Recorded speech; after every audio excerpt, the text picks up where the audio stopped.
Conocido en el infierno. Algunos predicadores dominan sus temas y algunos temas dominan al predicador. De vez en cuando encontramos un predicador que a la vez domina y es dominado por su tema. Pablo, estoy seguro, pertenecía a esta categoría. Miremos a Pablo en Éfeso, Hechos 19. 7 hombres estaban tratando de usar una fórmula religiosa con una víctima del tipo gadareno. Pero utilizar términos teológicos o aún versículos bíblicos con hombres poseídos por demonios es tan ineficaz como lo sería lanzar bolas de nieve contra el peñón de Gibraltar con la esperanza de derribarlo. Un hombre controlado por el demonio venció con facilidad a 7 necios engreídos. Mientras los 7 hijos de Seba huían por la calle desnudos, avergonzados, el hombre poseído por el espíritu inmundo aumentaba su guardarropa con 7 trajes. Y cuando los 7 hombres heridos y temerosos contaron su historia, Dios tornó su insensatez en gloria para Cristo, pues su nombre fue grandemente temido y magnificado. Espiritistas fueron convertidos, judíos y griegos fueron salvos. En una hoguera pública quemaron libros de ocultismo por valor de 50,000 piezas de plata. Realmente eso hizo cumplir aquello de que la ira del hombre te alabará. Escuchen también el testimonio del demonio. A Jesús conozco y sé quién es Pablo, pero vosotros, ¿quiénes sois? Hechos 19:15. Esta es la más alta alabanza que la tierra o el infierno concede, ser clasificado por el enemigo como uno con Jesús. Pero, ¿cómo consiguió esto Pablo? Porque los demonios lo conocían. ¿Lo habían golpeado a él también? ¿O él los había golpeado a ellos? Consideremos por un momento a este hombre, Pablo. Dios y Pablo vivían en una estrecha comunión. Le habían sido concedidas revelaciones, sus servidores eran ángeles y tenía terremotos a su disposición. Sus palabras llenas de poder del Espíritu rompieron las cadenas del alma de una muchacha atada espiritualmente, a la que los hombres usaban como adivina. En Corinto, este poderoso hombre drenó el fango del desaliento y allí, a las mismas puertas de la corte diabólica, estableció una iglesia. Más tarde arrebató almas de la propia casa del César frente a sus mismas narices. Pablo se sentía cómodo delante de los reyes, pues dijo: me tengo por dichoso, oh rey Agripa. También invadió la capital intelectual del mundo, el Areópago, con la verdad de la resurrección, que confundió a sus letrados oyentes. Mientras Pablo vivió, el infierno no tuvo paz. Pero, ¿en dónde estaba el arsenal de Pablo? ¿En dónde afilaba su espada? Más de una vez usó la expresión: estoy persuadido, y allí radicaba su secreto. Estaba unido a la verdad revelada, como un tornillo. La palabra, como el Señor, era inmutable. El ancla de Pablo estaba echada en las profundidades de la fidelidad de Dios. Su hacha de batalla era la palabra del Señor, su fortaleza era la fe en esa palabra.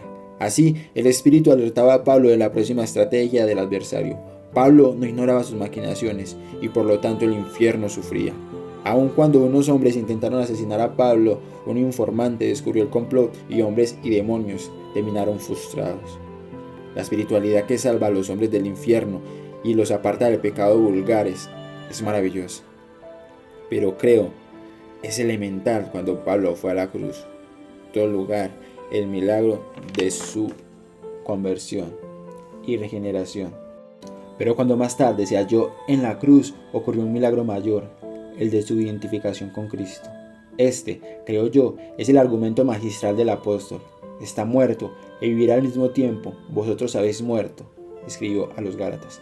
Supongamos que primero vamos a aplicar literalmente esta expresión a nosotros mismos. ¿Estamos nosotros muertos? Muertos a la alabanza y a la crítica, muertos a la moda y a la opinión humana, muertos a todo apetito de reconocimiento, muertos de tal manera que no recibamos ofensas si otro obtiene alabanza por aquello que nosotros estamos gestando. Oh dulce, sublime, santificadora experiencia de Cristo que mora en nuestro interior por el Espíritu.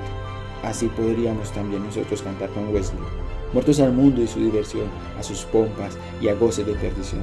Jesús, mi gloria sea. Si Pablo estaba muerto y dice: ya no vivo yo, pero luego añade: mas Cristo vive en mí, el cristianismo es la única religión en el mundo en el que Dios, el Dios de un hombre, viene y vive dentro de él. Pablo no luchó más con la carne, ni con la suya, ni con la de ningún otro. Luchó contra principados, contra potestades, contra gobernadores de las tinieblas de este siglo. ¿Arroja esto alguna luz acerca de por qué el demonio dijo: a Pablo conozco? Pablo había batallado contra los poderes del demonio. En estos días el arte de atar y desatar, el cual Pablo conoció, es casi olvidado o incluso ignorado. En la última etapa de su peregrinación terrenal, Pablo declaró: he peleado la buena batalla. Los demonios podían haber dicho amén a esta declaración, pero ellos sufrieron más que Pablo de ellos. Si Pablo era conocido en el infierno, otra ancla que sostenía a esta intrépida alma era la ira de un Dios santo contra el pecado. Conociendo el temor del Señor, él persuadió a los hombres, 2 Corintios 5:11. Pablo estimaba a los hombres como perdidos. La otra noche vi una proyección de diapositivas sobre una pantalla, pero al estar borrosa no significaba nada. Entonces el operador extendió su mano y enfocó la imagen. ¡Qué diferencia!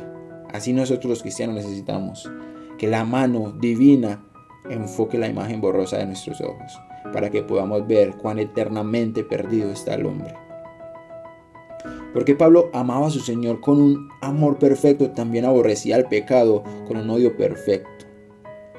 Así que veía a los hombres no solo como pródigos, sino también como rebeldes, no solo como apartados de la justicia, sino como conspiradores en maldad, que deben ser perdonados o castigados. Con la ferocidad de las más intensas llamas del amor, ardía entre la justicia de un hombre subordinados al poder demoníaco. Su lema era: una cosa hago. Él no tenía asuntos colaterales, ni libros para vender, no tenía ambiciones personales, así que no tenía de qué estar celoso, no tenía reputación, así que no tenía nada que defender, no tenía posesiones, así que no tenía nada de qué preocuparse, no tenía derechos, así que no podía ser agraviado. Ya estaba quebrantado, así que nadie podía destrozarlo, estaba muerto, y así que nadie podía matarlo. Era menos que el más pequeño, así que ¿quién podía humillarlo? Había sufrido la pérdida de todas las cosas, así que nadie podía defraudarlo. ¿Arroja todo esto alguna luz sobre las palabras del demonio cuando dijo: a Pablo conozco? Por su causa, por causa de este hombre poseído por Dios, el infierno sufrió dolores de cabeza. Había todavía otra ancla para el espíritu de este santo. Era la eficacia de sangre de Jesús y la habilidad de Cristo para salvar plenamente. Todos pecaron y están destituidos de la gloria de Dios. Sí, pero Cristo es poderoso para salvar en forma total a todos los que se acercan a Dios por medio de Él. Oh, que el mundo pudiera conocer el Cordero que limpia todo pecado. Para Pablo no había redención limitada. Él era un celote. Y eso quería hacer. A la luz de un infierno eterno, ¿qué valor tenían las cosas perecederas? Y en nuestro tiempo, ¿qué valor tienen los honores humanos? ¿Cuáles son las artimañas del infierno? Ahora mismo los hombres están perdidos, y así lo estarán después de que mueran. Ahora mismo son arrastrados al vórtice de la cloaca de iniquidad que al fin los precipitará al infierno eterno. ¿Esto es verdad? Pablo estaba convencido de que lo era. Entonces, oh brazo del Señor, despiértate, vístete de poder. Isaías 51:9. Hazme tu hacha de batalla y tus armas de guerra, escucho decir a Pablo. Otra ancla para Pablo era la bendita seguridad de estar ausente del cuerpo y presente al Señor. 2 Corintios 5:8. Nada del sueño de las almas. En esta declaración, nada de un estado intermedio, interminable, de esta vida a la otra vida. Ante el pensamiento de la eternidad, el lenguaje falta y la imaginación se tambalea. Pablo podía desestimar azotes, prisiones, ayunos, cansancios y dolores como una leve aflicción, recompensada por el hecho de que estaremos siempre con el Señor. Todas las municiones de los demonios eran malgastadas cuando atacaban a Pablo. Extraña entonces que uno de ellos dijera: a Pablo conozco. La verdad final a la cual Pablo había anclado su alma era: es necesario que todos nosotros comparezcamos ante el tribunal de Cristo. 2 Corintios 5:10. Vivir con los valores eternos frente a sus ojos le había quitado también el aguijón de esta prueba venidera. Vivir rectamente aquí en la tierra, según el modelo que se encuentra en la palabra santa, se encarga del después. Pablo había sido conformado de tal manera a la imagen del Hijo, que podía decir: lo que aprendisteis y recibisteis y oísteis y visteis en mí, esto haced. Filipenses 4:9.